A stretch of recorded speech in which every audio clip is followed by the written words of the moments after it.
Kété tí Àkànkẹ́ délé Títí ni Títí ti fẹ́ bọ́ sílé ìdáná láti wá oúnjẹ fún ẹ̀gbọ́n rẹ̀, ṣùgbọ́n Àkànkẹ́ ká a lọ́wọ́ kò.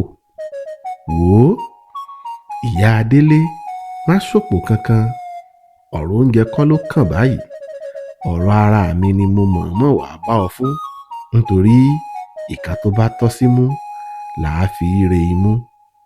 Òun lohun tí Àkànkẹ́ wí. Ṣé kò ṣàṣòro ìyá àbèjì, ẹnà ń bẹ̀.